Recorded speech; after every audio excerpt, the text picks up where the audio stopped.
이 시간에는 의미와 통일성이 왜 중요한가, 물론 의미와 통일성에 관해서 다 제가 설명하려는 게 아니라 왜 의미와 통일성을 아는 것이 중요한가. 물론 의미와 통일성을 제가 말씀을 드릴 때 멘탈리티의 이 5가지 핵심 키워드, 신성한 M&I 구상화, 의미, 통일성, 도약, 이 5가지를 아는 것이 정말 중요한데 결국 의미와 통일성이구나 라는 것들을 제가 이 시간에는 강의를 전개해가는 그런 내용에 있어서도 왜 의미와 통일성이 중요한가, 이것을 말씀드리도록 하겠습니다. 제가 오늘 말씀드리려고 하는 분은 이정은 교수님이에요. 그렇다고 해서 제가 이정은 교수님을 막 비난하고 비판하기 위한 것이 아니라 이런 PLI 강의에서도 또 이정은 교수님이 다른데 많은 강의를 하시는 부분에 있어도 이 의미와 통일성이 이렇게 적용이 되면, 또 그걸 알게 되면 강의를 하시는 교수님에게나 또 목사님들이나 성도님들이 그것이 이 딱 의미와 통일성과 연결이 되면 정말 좋기 때문에 그렇습니다. 그렇다고 제 것만 좋다 이런 뜻은 결코 아니에요. 알고 나면, 의미와 통일성을 알게 되시면 제가 지금 드리는 의미를 알게 되실 거예요. 제가 제 입장이 그렇게 대단한 그런 위치에 있는 사람이 아니기 때문에, 그래서 그런지는 몰라도 제가 이정은 교수님에게 전화를 한 번도 안 하고 제가 이런 말씀을 드리는 게 아니까 또 듣는 분들이 교수님한테 전화하지 왜 그랬냐 이렇게 말씀하실까봐 제가 말씀을 드립니다. 제가 제 기억으로는 한 2-3번 전화를 한 것 같아요. 그래도 많이 바쁘신 것 같아서 전화 연결이 잘 안 되는 것 같습니다. 제가 이렇게 고민하다가 그냥 유튜브로 이렇게 올리는 게 좋겠다. 또 누가 들어도 들을 거니까. 그래서 제가 말씀을 드리게 되었습니다. 이거는 단순히 이정은 교수님에게만 해당되는 게 아니에요. 예를 들어서 서울대 트루스 포럼이나 또 세인트폴 이렇게 인문학학교, 그죠? 이름이 정확합니까? 세인트폴 고전인문학교, 그 다음에 이정은 교수님의 PLI, 트루스 포럼, 또 이거 외에도 여러 모임들이 있지만, 이 기독교의 어떤 지성의 역할, 이 기독교 또 인문학 이런 말씀도 하잖아요. 이런 것들이 결국은 무슨 이야기를 해야 되는가, 이게 굉장히 중요하다라는 거예요. 이런 것들을 이렇게 총체적으로 알아가기 위해서는 멘탈리티의 5가지 키워드, 신성한 M&I 구상화, 의미, 통일성, 이걸 분명하게 알아야 됩니다. 그러니까 제가 이걸 위해서 쓴 책이 내적 치유와 M&I, 내적 치유와 구상화, 성경적 상담 시리즈의 1권에 있는 의미와 통일성, 그 다음에 신의 산 언약과 도약, 또 박사학위 논문으로 썼던 프란시스 셰퍼의 도약 반대론도 있지만 그건 부가적인 거고, 이 4가지 책들을 기본적으로 읽으시는 것이 좋습니다. 그걸 다 제가 일일이 다 설명할 수 없으니까 그 기본적인 책을 읽으시는 게 좋은데, 그러니까 이런 정말 이 기독교만의 또 저 세상이 줄 수 없는 이 기독교 신앙의 탁월함이 있는데 그걸 못 잡아내는 거죠. 자, 여기 제가 왜 이런 말씀을 드리게 됐냐면, 이정은 교수님께서 여기 이대 사회공헌 교수의 강의에서 기독 지성의 역할, 가장 세속적인 질문에 복음적으로 답해야, 이렇게 말씀을 했어요. 제목이 이렇습니다. 그래서 2021년 여기 강의가 여기 유튜브가 올라온 게 2021년 11월 28일자예요. 그래서 이 시대 교수 어떻게 진리편에 서는가, 이렇게 말했습니다. 자, 여기 강의의 중요한 내용이 뭐냐면은, 이제 다른 거 짓지만은 이정은 교수님이 뭐 어떻게 뭐 거명한 거론한 그런 인물에 대해서 뭐 무조건 나쁘다 해서는 안 된다. 그런 부분에 대해서 저도 동의는 하지만 그럼에도 불구하고 그 신학적인 어떤 입장에 있어서는 분명히 다른 점을 저는 가지고 있다라는 것도 말씀드리고, 그렇지만 이제 주요한 이런 핵심적인 부분은 중요하다고 생각합니다. 그러니까 다시 말해서 지금 제가 보여드리는 이 부분, 기독교 지성 이렇게 해서 종교적인 주제들에만 전념하는 지성이 아니라 가장 세속적인 주제라도 기독교 관점으로 생각할 수 있는 지성이 있어야 된다. 그래서 이 해리 블레마이어스의 말을 인용해서 정신분열적 그리스도인의 지성이 아니다.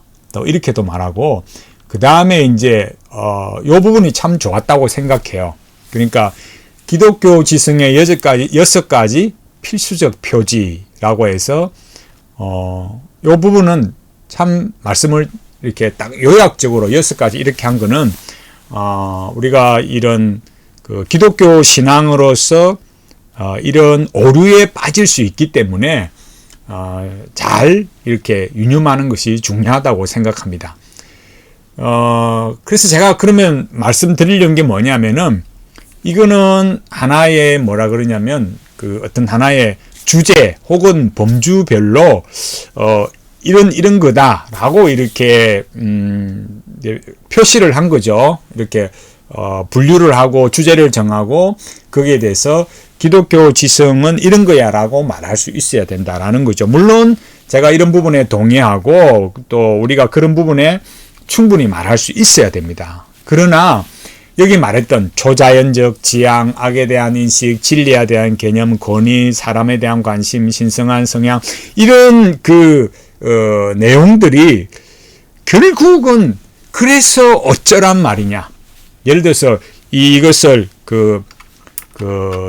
이정훈 교수님은 변정이라고 말씀하셨거든요. 우리가 당연히 기독교인으로서 변정을 해야 되죠. 그러나 우리가 변정만 할 게 아니고, 우리가 아까 앞서 말했듯이 이걸 말했잖아요. 다시 한번 보여드리면, 위에서 말했듯이 종교적인 주제들에 전념하는, 어떤 기독교라고 했을 때, 저 사람들 말이야, 순 종교적인 것만 이야기하고 삶으로는 꽝이야, 이렇게 하는 게 아니라는 거죠. 그러면 우리가 기독교, 그러니까 종교적인 주제만이 아니라고 할 때, 그럼 뭔 얘기하느냐라는 거예요. 그런 것들이, 그러니까 이정훈 교수님이 말씀하신 것 중에서 어느 학자의 말씀하시면서 뭐라고 그래요? 그러니까 기독교인들은 그 불안에 떨지 않는 거예요. 그 불안에 떨지 않는다는 게 그럼 어디서 오느냐? 이런 것들이 여기 밑에서 말씀하신 것처럼 뭐예요? 초자연적 지향. 그러니까 이런 걸 뭐라 그러냐면은, 제가 표현하듯이 이런 거는 종교적 도약으로 얻으려고 한단 말이에요. 그러니까 종교적 도약으로 자기 존재의 지지를 얻으려고 하는 거죠. 그래서 도약이라는 개념이 뭔지를 분명하게 알아야 되는 거고, 이 인간의 의미와 통일성을 결국 말해야 된다. 인간이 바라고 요구하는, 또 소원하는 이 의미와 통일성을 말해야 된다. 여기 기독교 지성으로서 우리가 말해야 되는 거. 그러니까 왜 기독교인은 불안에 떨지 않지라고 했을 때, 막 종교적 열심으로 밀어붙여서 또 그런 종교적 도약으로 가서도 안 되고, 또 아니면은 저 세상이 하는 방식처럼 실존적 도약으로 가서도 안 되는 거죠. 그러니까 이런 부분들을 말할 때, 그러면 핵심이 뭐예요? 그러니까 우리가 막 변정만 할 게 아니라 핵심이 뭐예요? 라고 말했을 때 핵심은 의미와 통일성이야. 결국은 여기 말했던 여기 내용이 뭐예요?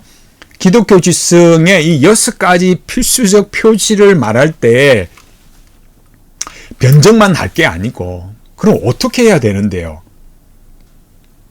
방패만 들고 있어서는 안 되잖아요. 변정이라는 것은 그런 방패도 있고, 물론 어느 정도의 창의 요소도 있지만, 근본적으로는 이 기독교 진리를 수호하는 건데, 그럼 기독교 진리를 수호한다라고 했을 때 이거 또 잘못하면 또 그건 종교적이야. 또 이 소리를 듣는단 말이죠. 그렇게 했을 때 기독교인의 삶의 그럼 실체는 뭐야? 내용은 뭐야? 라고 했을 때 우리는 예수 그리스도 안에서 참되고 영원한 의미와 통일성을 공급받는다. 그게 뭔데? 라고 말할 때 의미와 통일성은 이런 거야 라고 말해야 된다 이거예요. 그러니까 제가 말씀드리는 것은 단순히 여기 기독교 지성의 6가지 필수적인 표지가 이런 거다 라고 말하면서 변정만 할 게 아니라 그래서 어떻게 살아야 하는데요? 라고 말했잖아요. 제가 프란시스 셰퍼의 이승에서의 도피를 제가 말씀을 드렸잖아요. 제가 그런 부분을 말씀드리면서 제가 보여드린 기본이 이런 거 있잖아요. 그러니까 5가지 멘탈리티 키워드를 분명히 알아야 되고 의미와 통일성을 알아야 된다라는 거예요. 제가 이 아퀴나스의 은총과 자연의 도시 이런 것들을 통해서 제가 말씀을 드렸잖아요. 그러니까 우리 신앙에 있어서 핵심적인 요소가 뭐냐? 단지 예수 믿고 천국 가는 용도로만이 아니라 이 기독교 신앙이 정말 저 세상이 만들어내는 저 세상이 사람들이나 또 우리나 똑같이 의미와 통일성을 원하는데 그 의미와 통일성이 어떻게 저 세상과는 다르냐 이런 것들을 이 기독교 지성이 말해야 된다라는 거예요. 안 그러면 변호하고 방어하다가 그것이 뭘 정말 어떤 방향성 어떤 내용으로 가야 됩니까? 라고 말했을 때는 답을 하지 못한다 이거예요. 물론 변정이라는 것이 아까 말씀드린 것처럼 방패와 창의 역할에 있어서 이 기독교 진리를 수호하는 데 아주 중요한 일이에요. 그렇지만 그래서 뭔데? 그래서 어쩌라고? 라고 말했을 때 의미와 통일성을 공급받는 거야. 의미와 통일성이 하나님으로부터 제가 앞서 말했듯이 칼바르트나 폴틸리나 칼융이나 이런 사람들처럼 인간의 내면에서 뭘 만들어내서 존재론적 신성화로 가는 그런 게 아니라 어떻게 기독교 신앙이 그런 종교적 도약이 일어나지 않으면서 의미와 통일성을 받아서 충만한 삶을 살아가느냐. 불안 없이 어떻게 그렇게 살 수 있지? 라는 것을 말해야 된다라는 거예요. 기독교 지성이 뭘 해야 되느냐? 결국 뭘 해야 된다고요? 변정도 해야 되지만 의미와 통일성을 말해야 된다. 너무너무 중요한 겁니다. 이 의미와 통일성을 목회자는 설교와 물론 목회자도 삶이 있으니까 이 설교의 가르침에 또 성도들도 말씀을 듣고 성경을 읽고 살아가는 삶에 있어서 의미와 통일성을 알면 정말 이런 거구나 이것이구나 라는 걸 알게 됩니다. 그러니까 제 이야기를 가볍게 넘기지 마시고 기본 도서 내적 치유와 내면 아이, 내적 치유와 구상화. 이 내적 치유라고 해서 이 처음에 이제 제가 겨냥한 것이 이 내면 아이 구상화를 내적 치유에서 했기 때문에 제가 내적 치유란 말이 붙은 건데, 책에 이름이 붙은 건데, 내적 치유와 내면 아이, 내적 치유와 구상화, 의미와 통일성, 신의 산언약과 도약. 이 4가지 책을 기본 도서로 먼저 읽으시면 됩니다. 그리고 설교도 계속해서 들어가시면 정말 이 의미와 통일성이 이렇게 중요하구나. 이정훈 교수님께서 강의하신 이 기독교 신앙의 이 기독교 지성의 역할, 어떻게 진리편에 서고 이 세속적인 질문에 답을 해야 될 것인가, 그런 것들을 이렇게 알아갈 수 있다라는 거예요. 우리가 이런 내용들을 이 기독교 신앙의 핵심으로서 이렇게 딱 우리가 알아가면 정말 세상의 그 어떤 것과 비교할 수 없는 탁월한 말씀 안에서의 이 충만한 삶을 살아갈 수 있습니다. 그러니까 결론적으로 말해서 이 기독교 지성이 궁극적으로 물론 예수 그리스도 안에서의 구원을 말해야 하는데 이 세속적인 이 현실의 삶을 말할 때도 역시 마찬가지로 의미와 통일성에 관해서 말할 수 있어야 된다. 그거를 설교에서 삶에서 우리가 충만히 누리고 살아야 한다. 그거를 똑바르게 알면 정말 너무너무 귀하다라는 것을 알게 될 것입니다. 우리가 기독교 지성을 말한다고 해서 제가 인문학을 또 비판한다고 해서 막 인문학이 무조건 다 버려야 될 것처럼 무슨 적대자로 나서는 그런 사람으로 오해하지 않으시면 좋겠어요. 그러니까 세상 인문학의 실체는 무엇인가 이런 것들을 분명하게 알면 방향성이 달라지고 그 무엇보다도 저 인문학은 어떻게 의미와 통일성을 얻으려고 하고 기독교 신앙은 어떻게 의미와 통일성을 공급받고 살아가느냐 이걸 분명하게 알게 되면 왜 예수 그리스도를 믿어야 되고 예수 그리스도만이 우리에게 구원을 주시고 참되고 영원한 의미와 통일성을 제공하신다. 이걸 알게 되는 겁니다. 5가지 키워드, 신성한 내면화의 구성과 의미, 통일성, 도약. 이것을 정확하게 알아서 우리와 우리의 신앙이 견고해지고 풍성해지고 충만한 삶을 누리게 되기를 간절히 바라겠습니다.